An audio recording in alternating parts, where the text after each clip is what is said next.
Muy buenas tardes a todos, bienvenidos a la sexta sesión del Seminario de Becarios del Instituto de Matemáticas de la UNAM para el semestre 2019-2.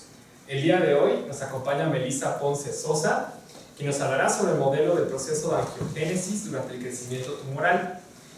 Está realizando un trabajo una exposición sobre su trabajo de tesis, que dirige el doctor Guillermo Ramírez Santiago del Instituto de Matemáticas en la Unidad Juriquilla, en colaboración con el Instituto de Neurobiología, también en Juriquilla. Sus intereses son las ecuaciones en derivadas parciales, los métodos numéricos, los sistemas dinámicos, continuos y discretos, y bueno, las aplicaciones de las matemáticas. Muchas gracias. Antes que nada quiero agradecer a los organizadores por abrirme un espacio. Yo soy una de las becarias más chiquitas aquí en el Instituto de Matemáticas. De hecho, el trabajo que yo estoy presentando es parte de mi tesis para la titulación de la licenciatura. Y bueno, vamos a comenzar. Yo les voy a hablar sobre el proceso de angiogénesis durante el crecimiento tumoral. Voy a hablar un poco sobre la motivación, el por qué, el interés precisamente en la enfermedad del cáncer, lo que es el cáncer.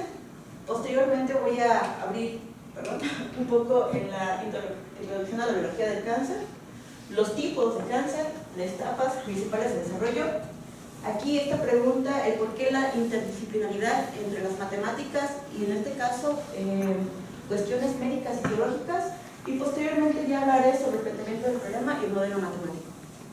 Ok, ¿por qué el cáncer? ¿Por qué estoy hablando del cáncer? Bueno, principalmente porque es una de las afectaciones a nivel mundial. La OMS en el 2015 dice que provocó 8.8 millones de defunciones, y en México principalmente es la tercera causa de muerte, donde cada año ocurren 128,000 nuevos casos, y en particular sobre defunciones debidas a tumores sólidos. Estamos aproximadamente en 78,352 defunciones, según INEGI en el 2002. Bueno, ahora, ¿qué es el cáncer? El cáncer es, primeramente la enfermedad se empezó a estudiar en 1938. El cáncer se manifiesta principalmente en la formación de un tumor que ocurre debido a fallas en la transducción celular y en el metabolismo celular. Esto posteriormente conduce a mutaciones genéticas, vamos a llamarlas malignas, que conllevan a la pérdida de control de la proliferación celular y en la muerte celular. Por lo anterior, se considera una enfermedad compleja. Es decir, no solamente todos tenemos en algún momento células malignas, células cancerosas, solamente que en nuestro sistema y en el sistema de una persona con cáncer hay diferentes motivaciones, tanto de comunicación celular y de metabolismo celular, en la que una persona sí lo desarrolla y en otra persona no lo desarrolla. Tipos de cáncer. Bueno, generalmente estos son los tipos de cáncer que son llamados los carcinomas, sarcomas, leucemia, linfoma y mieloma. Cánceres en el sistema nervioso. Generalmente se les pone el nombre en donde inicia el cáncer. O sea, si el cáncer inicia en los tejidos que revisten los órganos, se le llaman carcinomas, sarcomas en el hueso, cartílago, grasa, leucemia, médula ósea, linfoma y mieloma en el sistema inmune, y los cánceres del sistema nervioso central generalmente se forman en el que son los cerebros y la médula espinal. Ahora, si se dan cuenta, aquí yo estoy mencionando que el cáncer se manifiesta por la formación de un tumor. Generalmente esto ocurre, pero hay cánceres en donde no se genera un tumor, pero esos cánceres los voy a excluir en esta charla y nos vamos a enfocar a lo que son los tumores sólidos.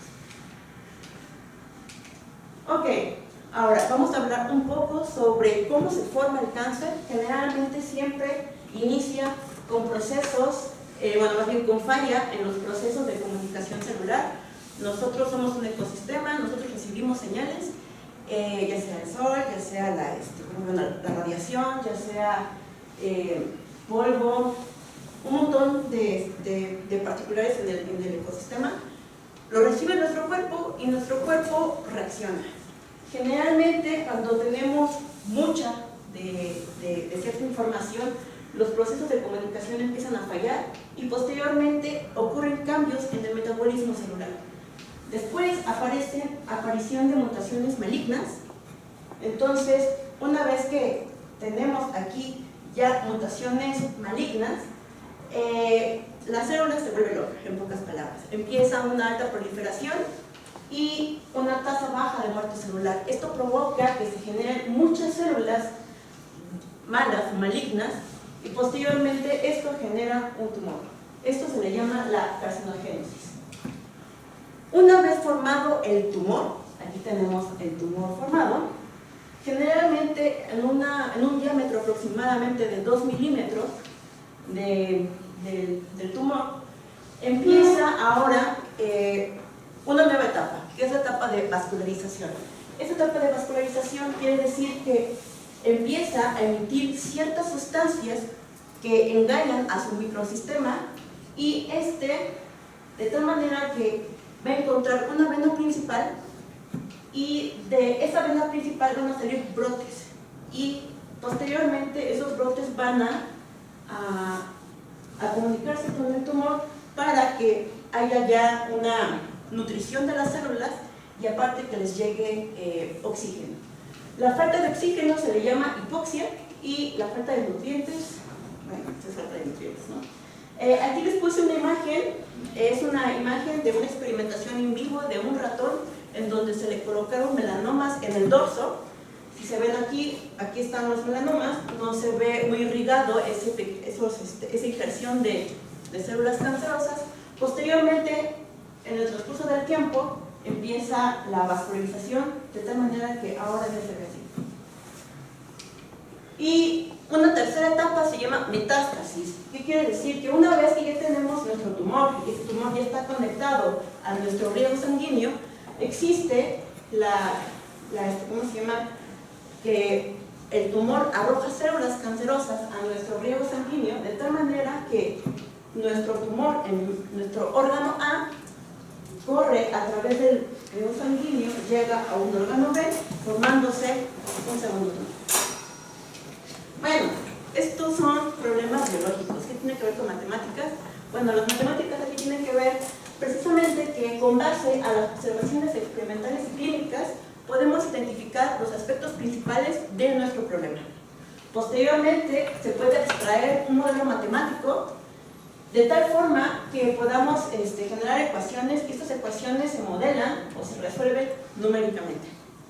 El modelo se valida, o sea, nuestro modelo matemático se valida a través de las observaciones tanto biológicas como experimentales y una vez validado nuestro modelo podemos ahora sí darle una utilidad. Es decir, podemos cambiar ciertos parámetros en nuestro modelo matemático de tal manera que podemos hacer experimentaciones in silico y por consecuencia podemos descubrir aspectos que difícilmente se pueden observar en el laboratorio o bien a ojo clínico. Ok, antes de hablar de nuestro modelo matemático, quiero introducirnos un poco de lo que voy a hablar. Voy a hablar de las células endoteliales. ¿Eso qué quiere decir? Son células que se encuentran en las paredes de nuestros vasos sanguíneos.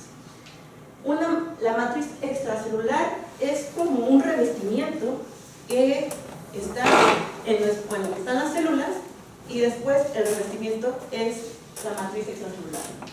En la matriz extracelular existe la fibronectina y estos TAF, que son los factores de angiogénesis tumoral, como son el factor de crecimiento vascular endotelial, el factor de crecimiento placentario y la angiopatía. Existen muchos, nada más que aquí nada más estoy señalando unos cuantos, los principales. Ahora sí, la biología de la angiogénesis. Como les acabo de mencionar, tenemos nuestro tumor aproximadamente de 2 milímetros de diámetro. Estos, a falta de nutrimentos y a falta de oxígeno, las células se empiezan a estresar y estas células empiezan a irrigar las TAF, o sea, son sustancias que van a generar la angiogénesis. Se empiezan a irrigar, llegan a la matriz extracelular. Estas sustancias empiezan a degradar la matriz extracelular y de tal manera van a llegar a nuestro vaso principal. Y posteriormente, una vez que llegue la TAF a nuestro vaso principal, se va a generar un gradiente de la TAF. ¿Ok? Ahora sí, modelo matemático. Este modelo matemático se basa en un modelo in vivo en donde justamente a un ratón se escoge un espacio, aquí disculpen, esto es subconjunto de R2, van a escoger un subespacio en donde este de aquí va a ser cuadrado, generalmente L va a ser de 2 milímetros, y de tal manera en este ¿cómo se llama? Dominio, aquí en 1 injertaron melanomas y en 0 pusieron, o más bien escogieron de tal manera el dominio que en 0 estuviera un vaso progenitor, en este caso un vaso sanguíneo. Entonces este va a ser nuestro dominio del modelo. Voy a hablar justamente, aquí mi N va a ser la densidad de células endoteliales por unidad de área, la C, la concentración de TAF, es decir, todas estas sustancias que van a provocar la proliferación de vasos sanguíneos, y F va a ser la concentración de fibronectina. Voy a decir que la motilidad de mis células endoteliales va a depender de 3 cosas, es decir, de la quimiotaxis que van a reaccionar las células endoteliales en respuesta a los gradientes de TAF, la japotaxis, que es la respuesta a los gradientes de fibronectina, y el flujo aleatorio. El flujo aleatorio es generalmente el problema básico que nosotros tenemos en la difusión de calor. ¿Ok? Entonces, la dinámica y la interacción de células endoteliales generalmente se va a quedar determinada por 2 cosas, que es el flujo celular total y la ecuación de conservación para la densidad celular. La densidad celular, perdón. Aquí el flujo va a ser el flujo aleatorio, ya mencionamos, la quimiotaxis y la japotaxis. Una vez teniendo aquí nuestra ecuación de conservación, ponemos nuestro flujo y nos queda esto. Ahora, si se dan cuenta, aquí estoy metiendo una función.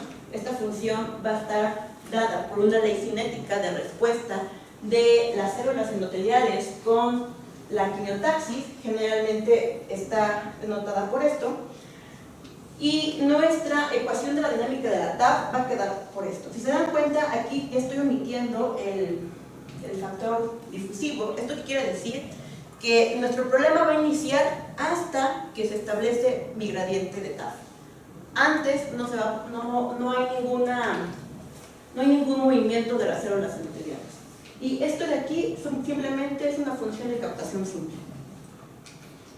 Ahora, la dinámica de la fibronectina va a estar dada por esta ecuación. Generalmente esto es la captación de la fibronectina por las células endoteliales, y este de aquí va a ser la proliferación de fibronectina. En nuestro problema biológico, las células crean o producen fibronectina. Entonces aquí está señalada nuestra fibronectina y aquí está señalada nuestra captación de fibronectina. Ahora sí, este va a ser nuestro modelo biológico que va a describir, es un sistema de ecuaciones diferenciales con condiciones de tipo Neumann. Aquí están condiciones de tipo Neumann. ¿Qué quiere decir biológicamente que sea tipo Neumann? Quiere decir que no hay flujo. En mi dominio que estoy estableciendo, no va a haber ni proliferación ni muerte de células endoteliales. Aparte, no va a haber o sea, no se van a salir fuera de nuestro dominio. ¿Ok? Ahora sí. Condiciones iniciales. ¿Cómo establecemos nuestras condiciones iniciales? A partir de esta ecuación, resolvemos la ecuación de Green, que viene dada por una gaussiana. Esta es nuestra condición inicial en la TAF. Ahora, si recordamos aquí nuestra fibronectina, va a estar este dado. Si se dan cuenta, aquí está nuestro vaso, y aquí va a estar la injerción de células cancerosas. Entonces, como les acabo de mencionar, están las células cancerosas, a partir de la hipoxia empiezan a generar TAF, entonces está bien señalado que haya una mayor concentración de TAF en la línea de las células cancerosas, y aquí prácticamente se hace.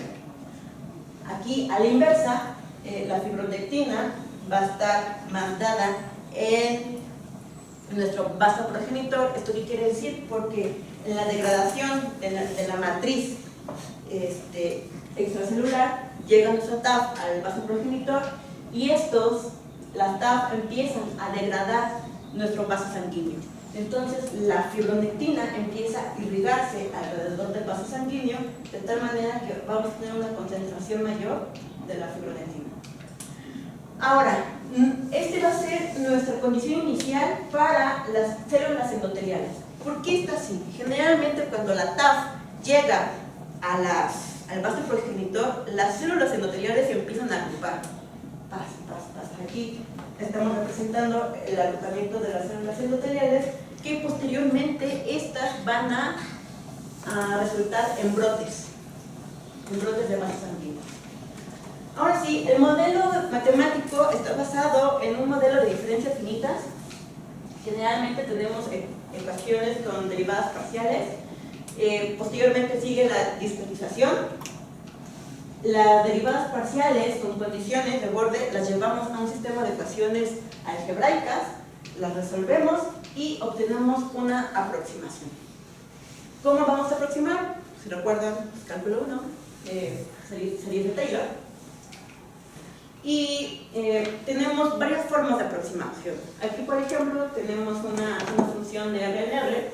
¿Cómo podemos aproximarlas? Esta de aquí es la derivada exacta en este punto, pero podemos aproximarlo mediante secantes. El caso central es, me agarro este punto y pum, ¿cómo se llama la secante ahí? O me agarro este punto y pum, que es, ¿cómo se llama? El paso de regresión, una diferencia infinita de regresión.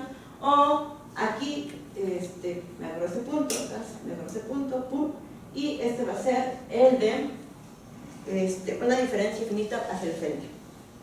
Estas son aproximaciones y si nosotros expandimos esto, más bien aproximamos las derivadas parciales mediante Taylor, vamos a tener un error al momento de estar truncando en la primera aproximación. Entonces tenemos aquí una aproximación en delta t, una aproximación en delta x cuadrada y una aproximación en y cuadrada. ¿Esto qué quiere decir?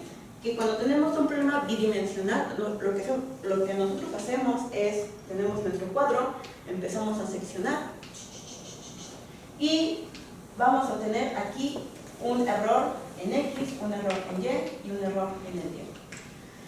Ahora, queremos que nuestra solución numérica converja a nuestra solución exacta. Cuando tenemos problemas no lineales es bastante difícil, entonces tenemos que regresarnos a los problemas que nosotros conocemos y determinar cómo puede ser nuestro algoritmo lo más estable posible.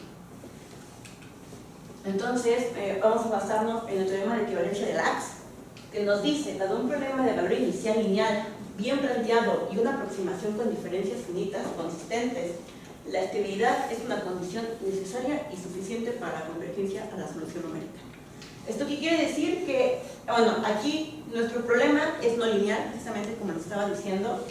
Entonces, el teorema de Lax no puede ser aplicado rigurosamente. ¿Qué es lo que tengo que hacer? Tengo que interpretar el teorema de tal manera que me provea de las condiciones necesarias, pero no suficientes, para la convergencia.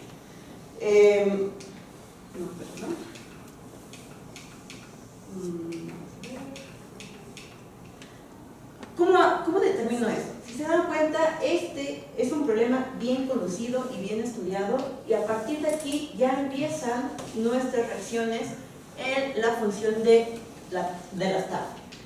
¿Esto qué quiere decir? Que mi condición de estabilidad me lo va a determinar este problema. Este problema, lo primero que voy a hacer va a ser justamente encontrar mi condición de estabilidad, y mi condición de estabilidad va a estar representada por esta R. Esta R generalmente va a estar dada por mi coeficiente de difusión, mi delta t y mi delta x. Esta R tiene que ser menor a un medio. Esta R la podemos encontrar explícitamente y a partir de ahí empezar a, pues, no quiero utilizar la palabra jugar, pero ahora sí que es prueba y error, empezar a ver cuál es nuestra mejor consistencia o la mejor estabilidad para nuestro modelo. Esto de aquí es parte del código que yo tengo. Aquí está justamente el término difusivo para las células endoteliales, mi término difusivo para la SER. Aquí está mi primera reacción de la SER, mi segunda reacción, y esta es ahora sí que ¿cómo se llama? Mi valor a un tiempo futuro. Antes de continuar, quisiera mencionarles también que, bueno, mejor ya pasemos a lo otro. Estos son los resultados, fíjense. No sé si se acuerdan que antes teníamos aquí justamente en el origen los 3 piquitos. Si se dan cuenta, aquí esto es un tiempo T1, esto es un tiempo T2 y esto es un tiempo T3. Esto quiere decir que la densidad de células endoteliales en el tiempo, primera, va disminuyendo y segunda, va como siendo atraída a nuestra línea de células cancerosas. Esto es un tiempo T1, un tiempo T2, un tiempo T3. Aquí esto es un tiempo T4, un tiempo T6 y un tiempo T8. Aquí tengo un problema. El problema es de que en mi modelo estoy teniendo estas irregularidades. Si se dan cuenta, no debería estar aquí, tampoco esto y tampoco esto. Aquí yo estoy teniendo un mallado de 250 por 250 y una R de 0.02. Es decir, le estoy pidiendo todavía más a mi R. Esto quiere decir que mi modelo no está validado. Se aproxima mucho a las observaciones experimentales, sin embargo, este ruido que me estoy metiendo no tiene que estar ahí. Entonces lo que hago siguientemente es aumentar mi mallado, dejo fijo el R y otra vez tengo esto de aquí, fíjense. Ahora aumento todavía más mi mallado, esto es n igual a 300, n igual a 300, pero aquí ya también estoy jugando con mi R 0.15 y R 0.01. Si se dan cuenta, no se ve mucho aquí, pero fíjense, aquí tengo mi error en 0.14 y aquí tengo mi error en 0.12. Mis experimentaciones las llevo hasta n igual a 350 y r igual a 0.1, y justamente hay una tendencia en que mi error, o más bien mi irregularidad, está bajando. Esto quiere decir que necesito poner mi mallado un poco más fino, pero ya mi computadora ya no jala. Entonces ahorita estamos en proceso de a la supercomputadora meterle, esta programación lo estoy haciendo en Julia, y estamos metiéndole todo el lenguaje de programación para poderlo correr. Sin embargo, este método que yo les presento, en donde yo estoy teniendo aquí mi punto, este es mi punto en el mallado en T igual, en T más 1. Y justamente aquí abajo tengo todos mi conjunto de soluciones, todos mi conjunto de puntos que yo conozco. Entonces yo pongo este punto en término de todo aquí abajo. Este es un método explícito, en donde yo en el código puedo poner justamente ese punto que desconozco en término de todo lo demás. ¿Cuáles son las desventajas de un método explícito numérico? Las desventajas son que voy a requerir justamente aquí en mi condición de estabilidad, lo voy a pedir mucho, o sea, tiene que ser muy chiquita, y aparte mi mallado tiene que ser muy fino. Entonces la convergencia a la solución que yo estoy esperando va a requerir muchos procesos y va a tardar mucho tiempo. Un siguiente paso es cambiar el modelo a un modelo implícito, en donde este modelo se llama de Clark-Nicholson, en donde en vez de poner solamente 1 en términos de todos los demás, voy a poner 3 en términos de todos los demás. Entonces lo que yo tengo que resolver, tengo aquí mi marcador.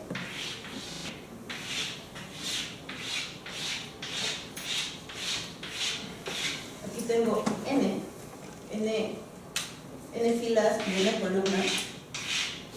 Entonces lo que yo voy a hacer es, voy a elegir una columna y esta columna voy a poner en una matriz todos los valores que yo necesito para el tiempo t más 1. Resuelvo para eso, teniendo la matriz, invirtiéndola, y posteriormente ahora me voy a la segunda columna, todo eso lo meto en una matriz, lo resuelvo, y así sucesivamente hasta llegar a la n. Y todo eso iterado en el tiempo. ¿Cuál es la ventaja de este método implícito llamado Clark-Nicolson? Que la convergencia hacia mi solución va a ser el menor tiempo. Entonces, y justamente evitar estas irregularidades. También, si se dan cuenta, no sé si lo notaron o les pasé el strike, aquí en nuestro sistema de ecuaciones yo solamente estoy considerando este de aquí, este y este.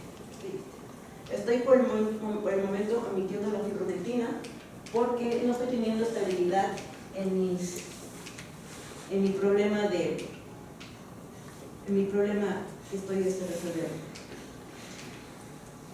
Y pues, gracias.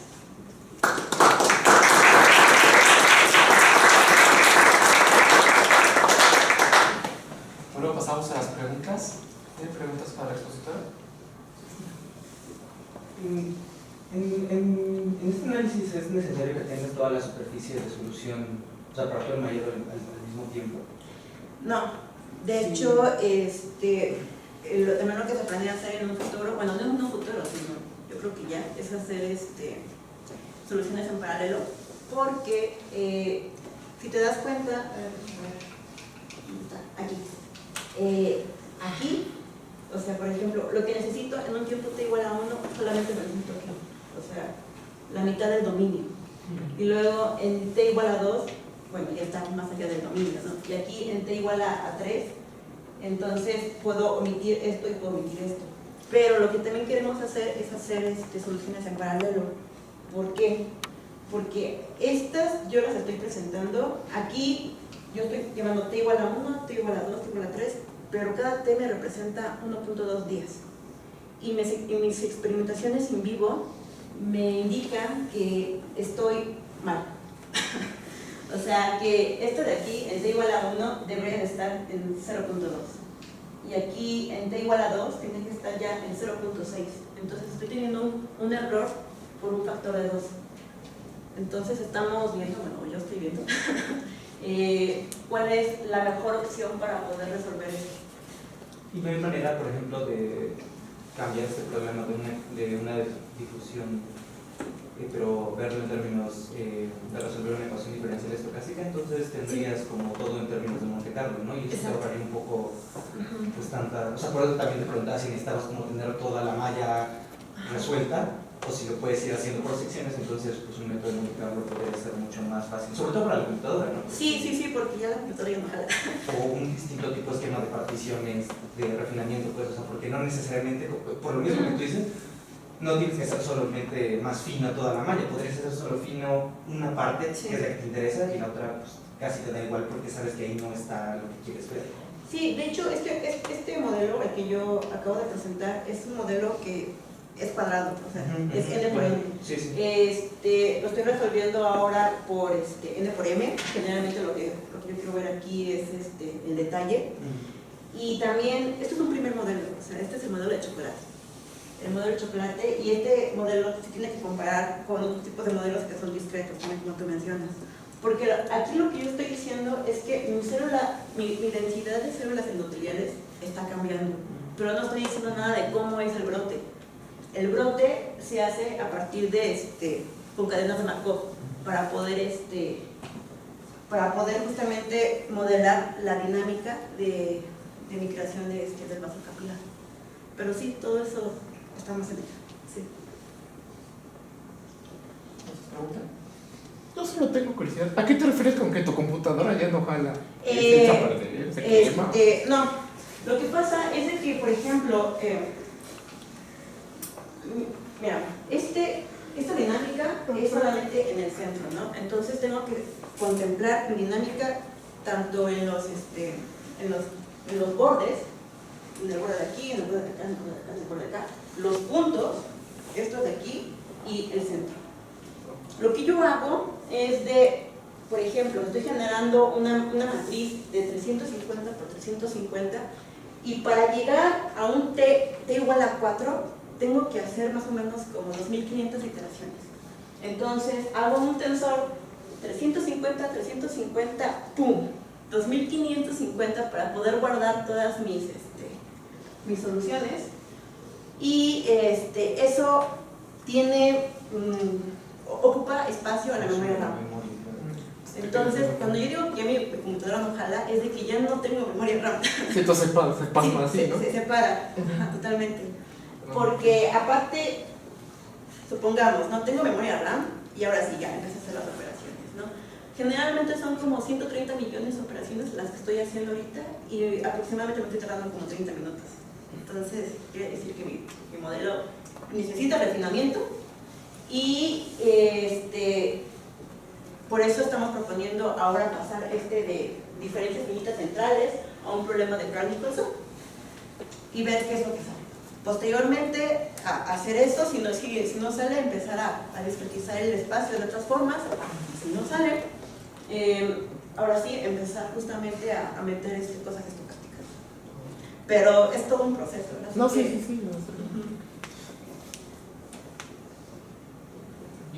En tus resultados, bueno, y a partir de la diapositiva 20, las gráficas son de tipo seno, que salen de la solución de tu ecuación, ¿no? Sí.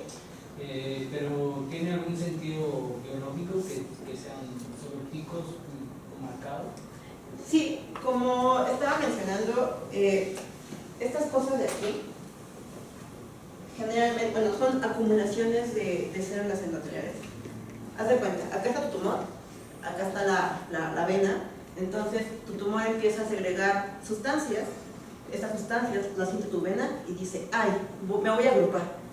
Así es. Entonces se empiezan a agrupar las células endoteliales así en grupitos.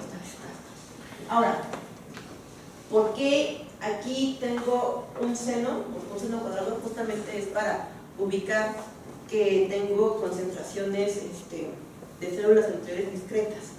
Ahora, ¿por qué aquí tengo este factor? Este factor viene de la resolución de la ecuación de Green a la ecuación de difusión.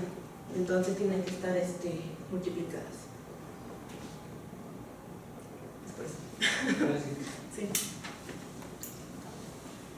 ¿Más preguntas? Creo que continuaremos con la discusión ahora en el café. Muchísimas gracias. Gracias.